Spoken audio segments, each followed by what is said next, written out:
Ya, terima kasih Smart Listener. Anda masih bersama kami di Smart Eco Live bersama dengan Pusat Pengendalian Pembangunan Ekoregion Sulawesi dan Maluku ya P3E Suma. Kita masih membahas gerakan peduli berbudaya lingkungan hidup di sekolah atau yang kita singkat dengan gerakan PBLHS. Ya, baik. Tadi sudah diinformasikan ya oleh Mbak Rina.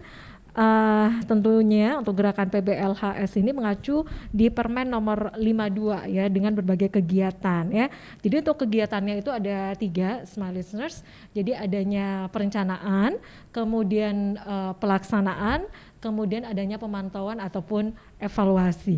Nah langsung saja ya kita lanjut lagi nih. Tadi sudah dijelaskan sama Mbak Rina untuk bagaimana perencanaan gerakan PBLHS ya atau Gerakan Peduli Berbudaya Lingkungan di Hidup di Sekolah ya.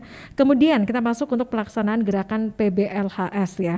Itu ada beberapa poin ya Smart Listeners seperti ada kebersihan, kemudian fungsi sanitasi dan drainase. Dan untuk sekolah berbasis adiwiyata ini sekolah-sekolah itu harus memperhatikan ya untuk persyaratan bagaimana untuk kebersihan, fungsi sanitasi dan drainase, kemudian untuk pengelolaan sampah. Bisa dijelaskan lagi Mbak Rina, ini seperti apa? Baik, saya jelaskan satu-satu dulu. Kalau dari segi penerapannya yaitu dari aspek kebersihan, kita harus memperhatikan kebersihan lingkungan sekolah, kemudian kebersihan sanitasi itu dalam bentuk kebersihan toilet. Lalu kebersihan drainase. Kebersihan ini adalah persyaratan dasar bagi kesehatan lingkungan sekolah sehingga perilaku hidup bersih dan sehat mengarah kepada ditanamkannya gerakan peduli dan budaya lingkungan hidup di sekolah. Contoh perilaku hidup bersih dan sehat antara lain ya anak-anak sekolah kan sekarang itu sudah diterapkan mencuci tangan. Tapi mencuci tangan itu kan bukan pada zaman COVID, sudah lama itu kan Mbak. Mungkin Mbak Mirsa sering ke sekolah yang ada tempat cuci tangan. Ya tempat cuci tangan ya. Kemudian dicuci dengan sabun, mungkin sudah itu. Air yang mengalir. Ya. Kemudian menggunakan jamban sehat di toilet karena kalau tidak sehat mungkin anak-anak sekolah mungkin ya bisa saja kurang sehat atau bagaimana ya nanti kalau seumpama dia mau buang hajat. Kemudian kebersihan drainase itu jentik nyamuk kita hindarkan dari apalagi jentik-jentik nyamuk itu kalau drainase airnya mengendap tertinggal kan nyamuk-nyamuk itu bisa bertelur di situ. Lalu tidak membuang sampah di drainase lagi, tapi membuang sampah pada tempatnya yang telah disiapkan oleh sekolah. Oke, kalau untuk bisa edukasi yang dilakukan dari sekolah, untuk pendampingan dari P3E juga itu ada ya Mbak ya? Iya, kita biasanya dalam bentuk pembinaan. Oh iya, ya, jadi ada tim yang turun langsung ke sekolah-sekolah gitu ya? Kemudian kantor kami juga sering mengadakan kampanye peduli sampah, kemudian ada juga kampanye gerakan peduli berbudaya lingkungan hidup di sekolah. Oke. Untuk seperti informasikan tadi untuk menuntaskan jentik nyamuk itu ya, apa saja yang dilakukan? Ini dilakukan berkala setiap bulan atau bagaimana Mbak dari P3E? Kami bukan yang melaksanakan itu jentik nyamuk itu sekolah. Oh, tapi ada dari bimbingan ya dari P3E juga kita ya. sering memberikan arahan kan? Bimbingan, untuk membersihkan drainase setiap. Itu arahannya seperti apa? Setiap bulan kah atau bagaimana? Tergantung sekolah Mbak. Tergantung sekolah. Kembali lagi ke sekolahnya. Biasanya kan sekolah ada itu Jumat bersih. Jadi mereka mungkin melaksanakan itu, melaksanakan kerja bakti, entahkah itu di dalam lingkup sekolahnya atau di luar sekolah bersama masyarakat. Nah itu ada poin tersendiri. Itu berapa poinnya? Saya kurang tahu jawab poinnya karena setiap penilaian itu berubah bobotnya. Berubah bobot dan berubah cara penilaiannya. Apa yang menentukan Mbak Rina? Yang menentukan itu kegiatan-kegiatan selama setahun, foto-foto, dokumentasi, kemudian undangan, lalu edaran-edaran kepala sekolah atau edaran dari kelurahan-kelurahan itu sudah menjadi poin semua itu. Kalau semuanya mulai dari perencanaan terus untuk pelaksanaan, untuk bobotnya itu berapa Mbak Rina? 60 Mbak, 60 kalau ya. di pelaksanaan. 60. Pelaksanaan. Jadi kalau tadi perencanaan itu 20 bobotnya, kemudian di apalagi penerapannya 60, kemudian pemantauan dan evaluasi itu 20 juga. Jadi mutlak semua itu nilai 100 bobotnya. Ya. Oke. Iya. Kita lanjut lagi ya untuk pelaksanaan ya. Nah, ini ada juga nih penanaman dan pemeliharaan pohon. Nah, ini gimana nih Mbak Rina? Ya, penanaman dan pemeliharaan pohon itu Di lingkungan sekolah. iya, di lingkungan sekolah itu harus, karena kalau kalau tidak ada pohon, ya murid-murid bisa kepanasan. Iya. Tidak ada lagi O2 dan CO2, penghisap CO2, dan itu Ini persyaratan juga untuk RTH. Gitu betul. Ya. Yang dinilai juga itu bukan cuma pohon-pohon saja Mbak, tapi toga, Maksudnya? tanaman obat, Tanaman obat. iya. Kemudian semua tanaman-tanaman yang di pot itu dihitung sebagai pohon juga. Iya, jadi macam-macam bunga bisa ditanam, kemudian macam-macam pohon buah juga bisa ditanam, karena itu semua itu mempunyai nilai tersendiri. Pantesan ya, anak saya pas ini disuruh itu bawa pohon. Oke, ini menjadi salah satu hal yang dilakukan untuk bisa mensukseskan ini ya untuk sekolah adiwiyata ya. Oke. Kemudian penanaman dan pemeliharaan pohon, kemudian ada konservasi air juga nih. Ini menjadi salah satu penilaian juga ya.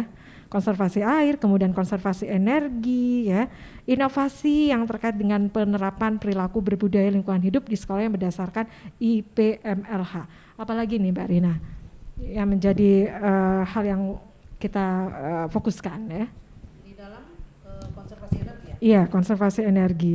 Ya, konservasi energi itu kan kita tahu kalau di apalagi kalau sekolah lebih dekat dengan mic-nya Mbak Rina. Sekolah siang itu kan kita tidak perlu lagi lampu. Ya. Jadi sinar matahari yang lebih bagus kalau masuk sekolah, karena kalau menyala lampu siang hari kan itu pemborosan energi. Okay. Ya.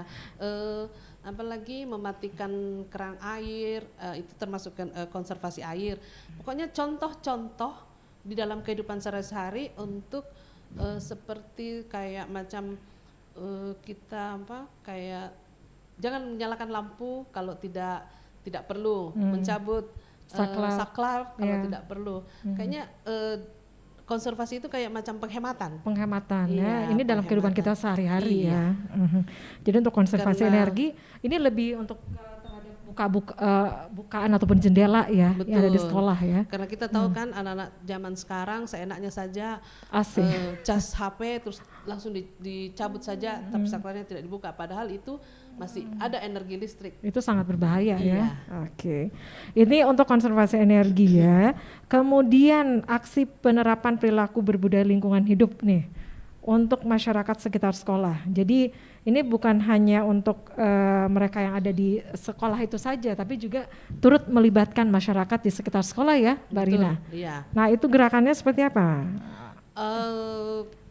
Untuk gerakan untuk masyarakat itu sepertinya seperti itu yang saya bilang tadi, gotong royong, kemudian membersihkan masjid ataukah membersihkan lapangan.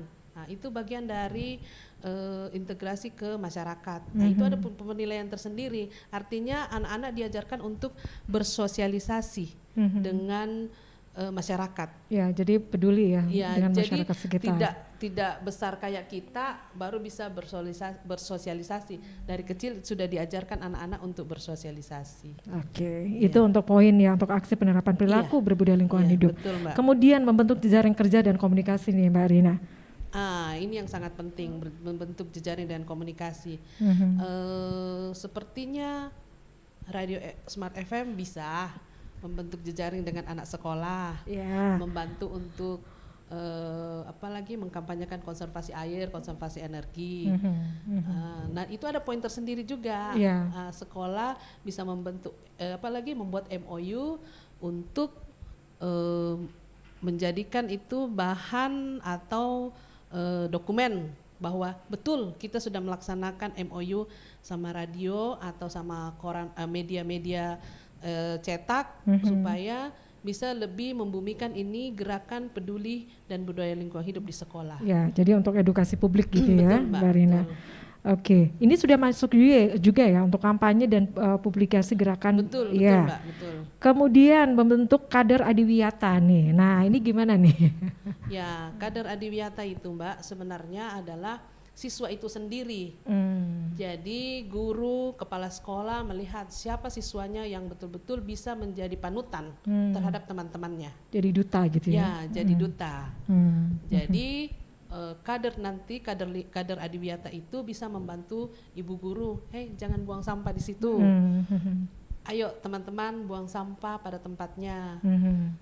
Kemudian mari kita menyiram tanaman, mari kita apalagi memanfaatkan air sebaik-baiknya. Jangan buang-buang air sembarangan, jangan asal menyiram, jangan asal membuang air yang tidak tepat sasaran.